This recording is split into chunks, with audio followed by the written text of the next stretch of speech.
Okay, so we are live.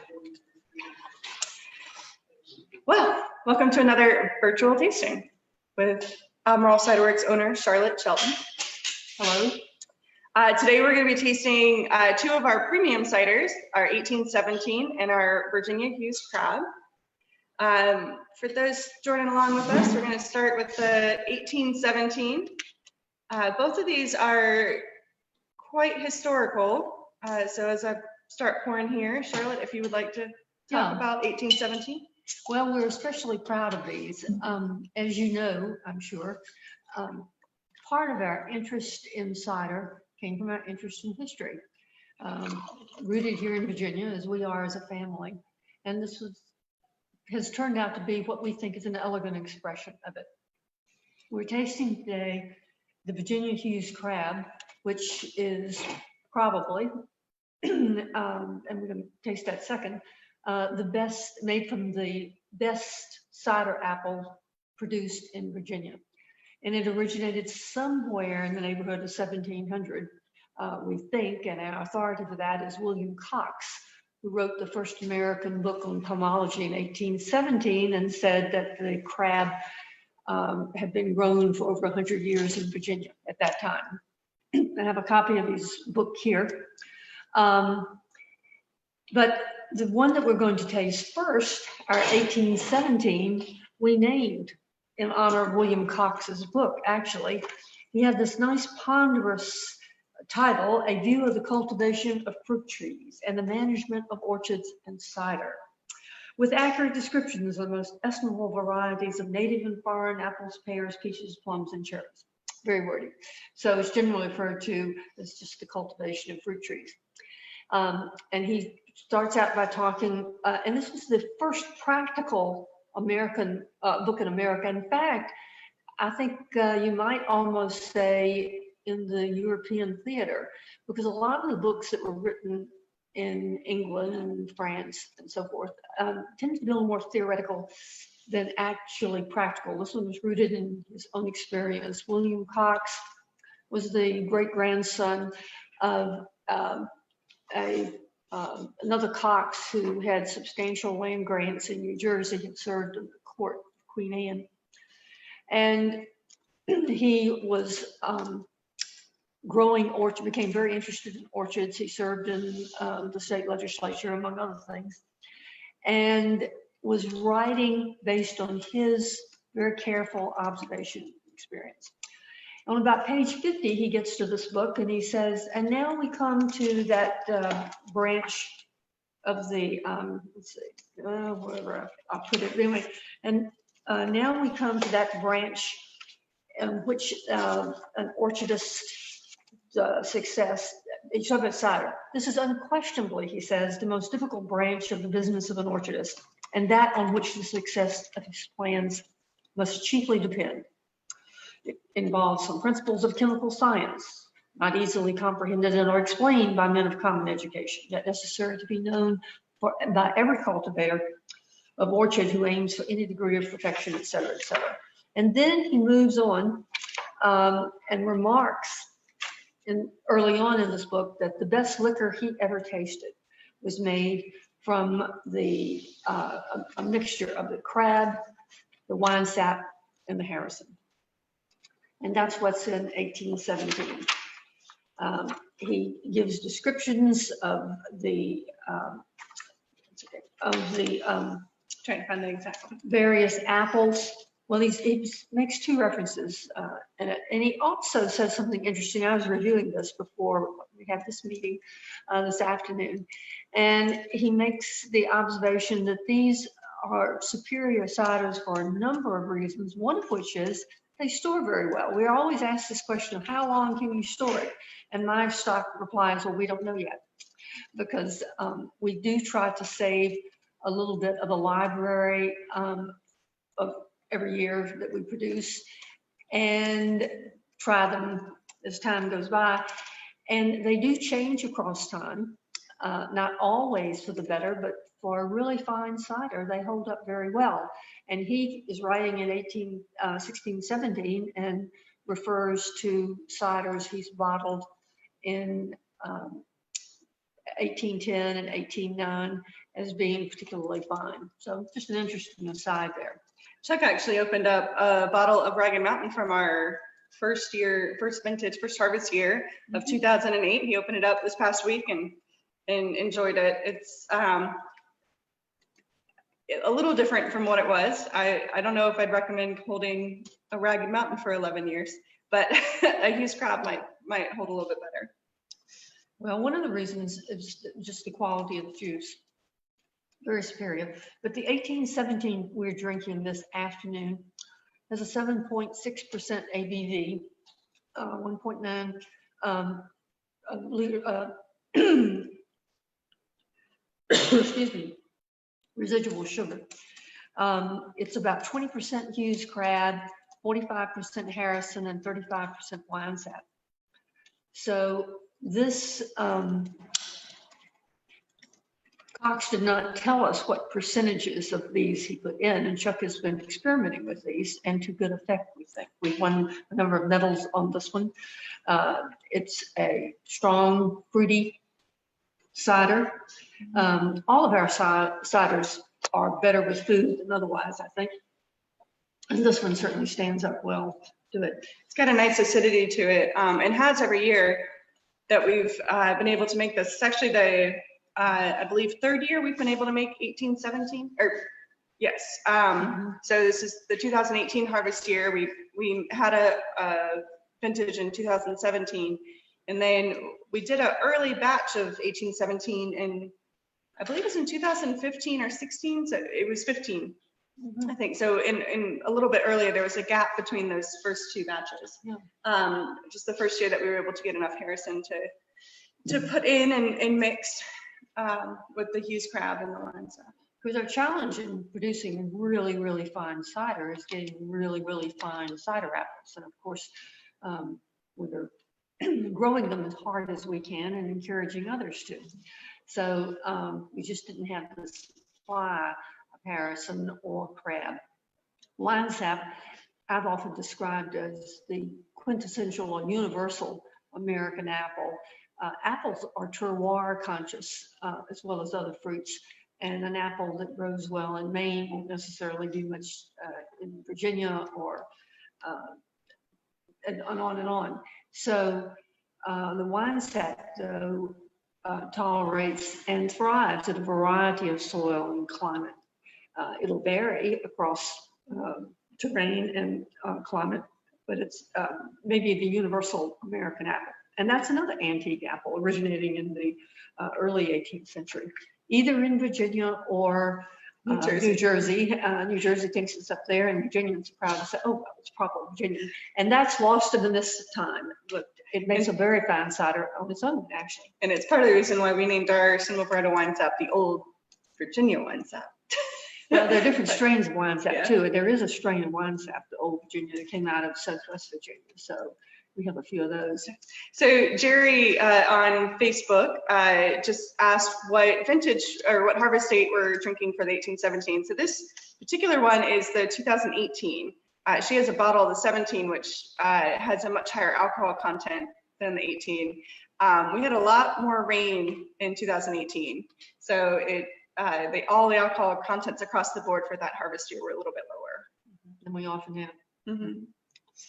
So this one we've done well with, and we're proud of, and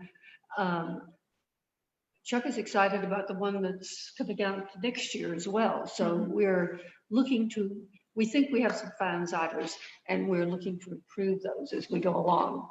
So in my opinion, Chuck has been particularly good at this, and I'm proud of it. So we'll keep going. Just want to give a quick shout out to Erica, who's on Facebook and said hi. Hi, Erica. Hello, Erica. So, any other questions about 1817?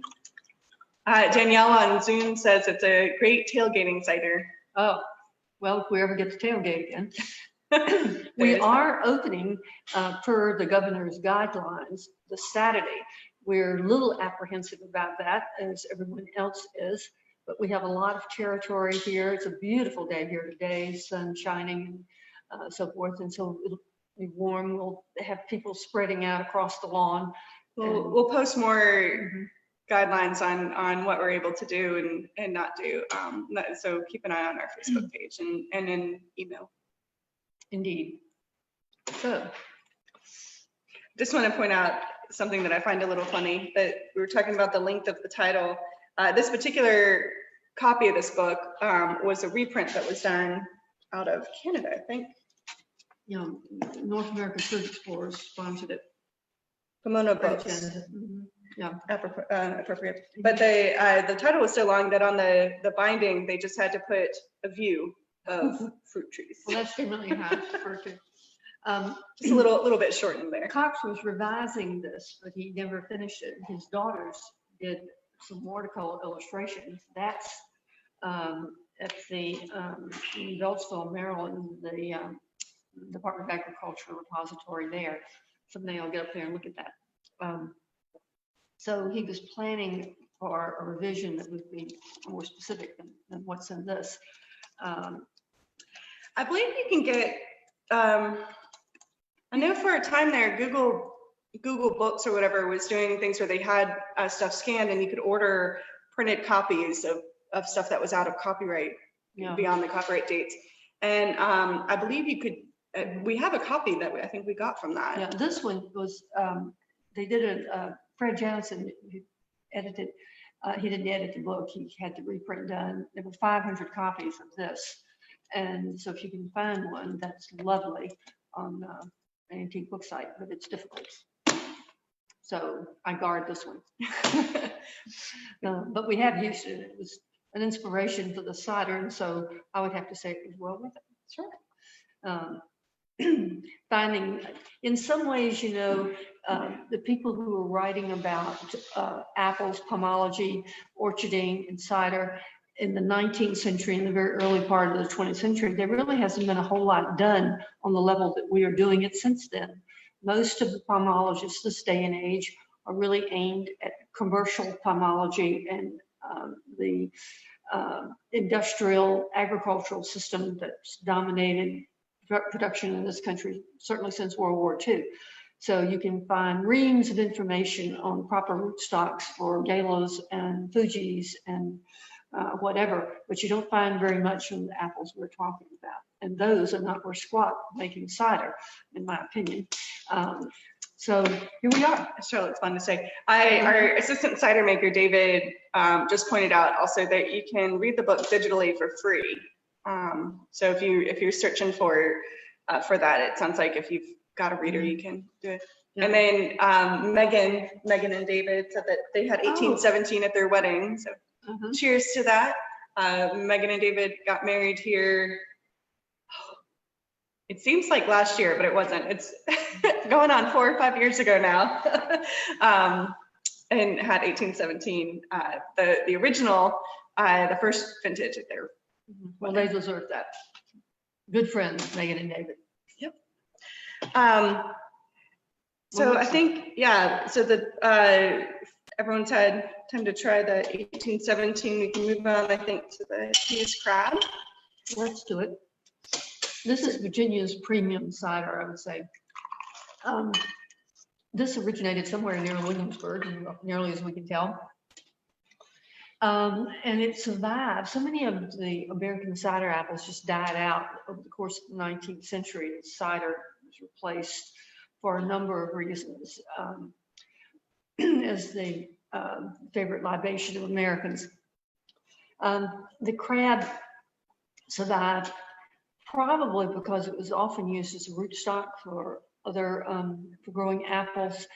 Some people have argued that what we have today is a Virginia Hewes crab. It's not the original one. There's no way that I know of to prove that, but Cox talks about it as being absolutely superb apple. It's a difficult, expensive apple to grow. It grows just about that big around. No, probably overdid it, but like that. It's a beautiful apple, and the tree is lovely. And if I had to plant one just for aesthetic reasons, I would certainly consider it. We have 2 rows of them along the drive coming in here. If you come in the spring when they're all blooming at once, they're exquisite. And if you come when they are ripening, they are absolutely beautiful. The problem is we're not the only ones who admire them. We have a family of bear who seem to want to appreciate them along with us. And so that's been a little bit challenging here in the last year or so. Chuck was grumbling that he'd lost $1,000 worth of apples one morning when he discovered that. And then in the fall, the foliage is lovely too. So it's not a huge tree, it's a moderately sized tree. The fruit is kind of fibrous, and so it presses well, and clear, rich juice, and it does make a superb cider. The first one we made, Jefferson had a north orchard, his north orchard, not the fruitery that you see that they cultivate now, but the one that's looking out of the entry to Monticello. And Peter Hatch had that replanted, about 30 years ago. With apples grafted by Ed Fackler in Indiana. And it hasn't been maintained that well, but they had a crop. Oh, what year was that? About It was 2012 was our first vintage. 12, right. And so we paid Monticello and went up and picked them and created the first Hewes Crab, and it was splendid. So Chuck's signaling me out there, 2000 and what, Chuck? 9, 8? 9. Okay, got it. Sign language is not our strong suit, and he's on the patio. Signaling me. All right, in 2009, we did that.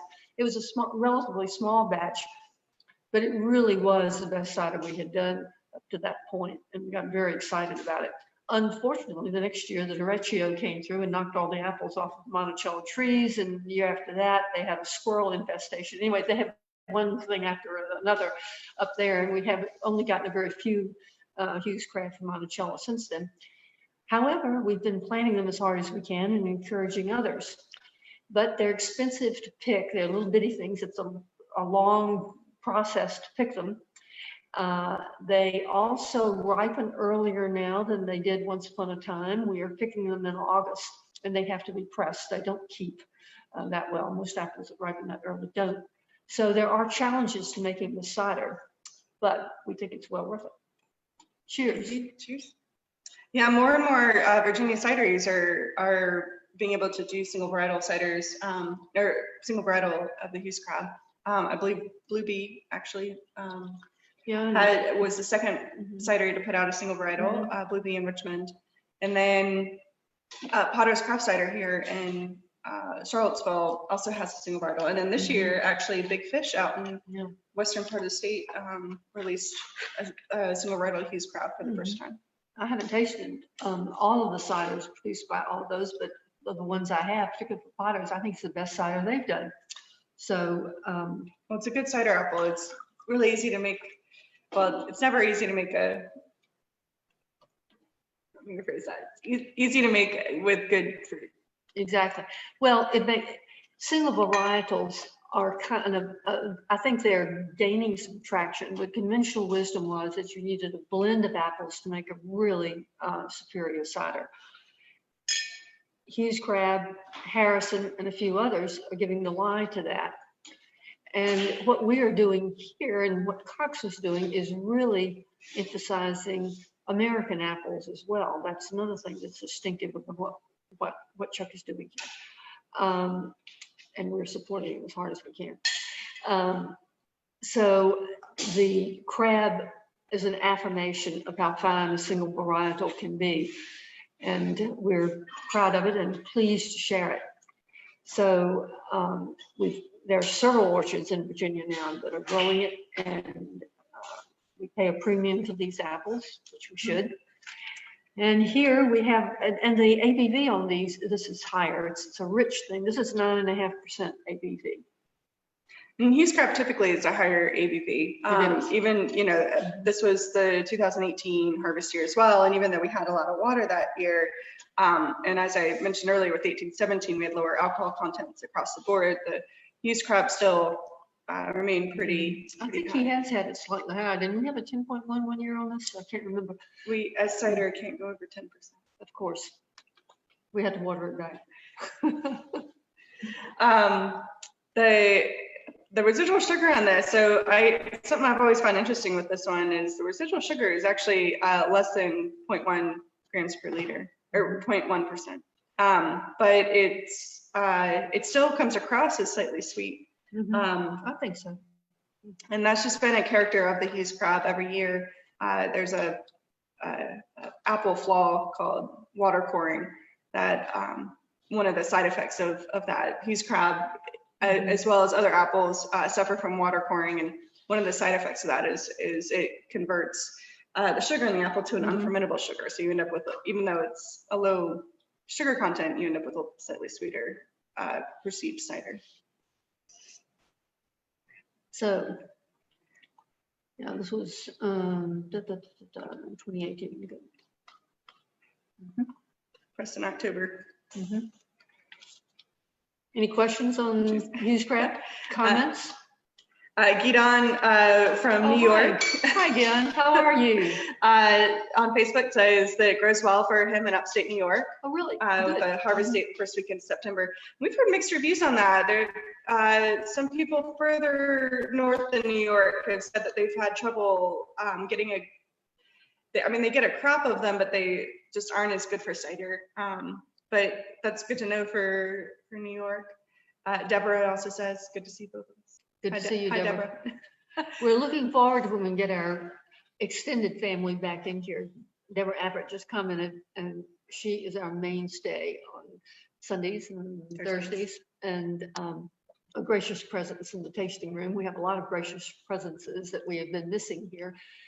And in the surreal world we're living in just now, we're living through it, and this is our effort to stay connected with our constituency and our people, which you all are, and we thank you very much for doing this. And let us know how we can contribute.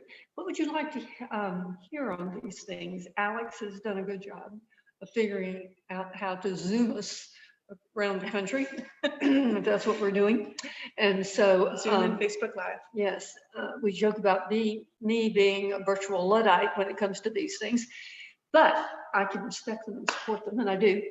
So, but if there are topics that you think would be interesting for us to hold forth on, we've got Chuck, we've got me, we've got Ann, and we have some others in the wings who could help us as well. Bill is across the way there, and so we would be very pleased to share whatever we can with you. And we're looking forward to when we can get our people back in here. Yeah. We are doing we have another virtual tasting planned for the end of May 28th. Same time, 5 p.m. on a Thursday. We're looking to switch that up a little bit for future events. So check out our Facebook page for the post asking about for feedback on when would be a good time to do some of these. But the tasting that we're doing on May 28th is of our May bottle bundle, which is the Arkansas Black Twig, and Old Virginia Winesap. All three for $39. And so you can order that and taste along with us. Chuck will be here for that one. Good. And that will be interesting too, because all of those, I call them the Winesaps. Winesap is the parent. Black Twig is a seedling of Winesap, and so is Arkansas Black. Black Twig is allegedly Andrew Jackson's favorite cider, favorite apple, if anyone's interested in that little bit of trivia. But there are interesting variations on that crisp theme that characterizes Winesaps, I think. So that, to my mind, they do so beautifully with Virginia ham. I bought one the other day. I don't know when we're going to cook it, but maybe to celebrate reopening. Maybe we'll do it. Maybe we can get open for our anniversary in July, and I'll cook a ham. There we go. But yeah, so keep an eye out for details on that for the March 28th event. We've been enjoying attending some of these through our other ciders in Virginia. I know Blue Bee has one tonight at 7, recurring one on Thursdays. Castle Hill's been doing vertical tastings and virtual tastings as well. So keep an eye out for that. Jerry says that she loves to hear about the names of the cider, of the apples. Thanks for going into the ones that aren't obvious. Oh, absolutely. Well, you know, that's one of the things that got me interested in this in the first place. We started planting apples. Well, the first thing that our dad did when we bought this farm is that every farm needed its home orchard. And so he and his brother went over to a nursery in the valley, and he came back with about 25 or so trees. He had 2 pears, he had 3 cherries, he had half a dozen peaches and half a dozen apples. So and some of them, a few of those trees are still out here. So that was fine, we did that. But then in the 90s, our friend Tom Burford, whom we lost this year, and who had a nursery at the time, and who originated the apple tastings up at Monticello with Peter Hatch. I went up there with a cousin, and he had 30 different apples tasting. Now, I've had apples all my life and went to the orchards in Amherst County where I was born and grew up. But they were amazing. And so I thought, oh, we got this land out here, so let's plant some more apple trees. So I called him up and said, what would you plant, Tom? And I don't know if I name them all now, but I got from him 2 Stamen, 2 Winesap, 2 Albemarle Pippins, 2 Ashmead's Kernel. I never heard of an Ashmead's Kernel. That's an old English apple, and it's fabulous. If you want to just grow an apple for something distinctive that nobody else is going to have, try an Ashmead's Kernel. Calville Blanc du Verre. Calville Blanc du Verre. No, that went in the first one. I got that one next. That's one of the tragedies of my apple career. Calville Blanc du Verre. It's the apple that Monet painted. It's a gorgeous apple. It's a delicious apple. It has kind of lemony overtones. It's the best apple for drying I ever tried. I cannot get the blasted thing to fruit. Doesn't grow well in Virginia. Not recommended. 5 trees, and we may have, I don't think we've gotten 5 bushels off of them, all total. Well, maybe over several years we would have, but anyway, but don't hold back. Oh, y'all, you know, it's wonderful to have brothers, and it's splendid, but they certainly can really point out your failures to you. Yellow bellflower, Bill just mentioned, that was another one. That was my favorite apple that I tasted at that tasting that Tom did, the first one. Now that's a New Jersey apple, come to think of it. Yellow bellflower is a big yellow apple, wonderful flavor. The first problem when you buy these trees is getting a tree that is what the propagator says it is. That's a challenge. Mistakes happen, and sometimes things get mislabeled. And also, I think sometimes people think they have one variety that may not actually be the variety. Yeah, I bought Calville Blanc du Verre from something called Miller Nurseries in New York. The trees grew wonderfully. They started bearing instead of that yellow ribbed thing that Monet painted. These were great big apples that were green. They were like big apples. They turned red and dropped off the tree about the 1st of August. They obviously, it turns out they were an early Cortland, whatever that is, but they were not Calville in any event. So yellow bellflower was the thing. But on the other hand, out of 250 varieties, you're bound to come up with something. And so we came up with Virginia Hewes Crab, Harrison, and we've turned them into cider. And so that's been our success story. Indeed. I think we're wrapping up a little bit here. Yes, don't get me going on all of our varieties. We can be here all night. We can go for a bit. But thank you all for joining us. I'm gonna wrap up here and see you guys hopefully in 2 weeks. Oh, Bettina. Yep, she says hi. That Hi. she'll watch this later. So Okay, all right. Well, thank you all for joining us. It's been lovely. Thank you. These are awesome. I really look forward to them every couple weeks. oh, good. Got it. We are no longer Facebook Live, so we are now open for chat.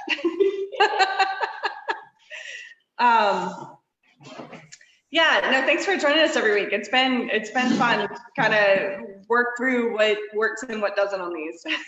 Whitney, you are a loyal fan, love. I have nothing else to do. So, and I also really enjoy your cider. So this is great. Well, what about the star thing? Are we going to be able to do that? Oh, who knows? Who knows? The governor has to allow for things. You know, we are. 1 second. Let me double, triple check that we are. Or what? You're still live on Oh. Facebook.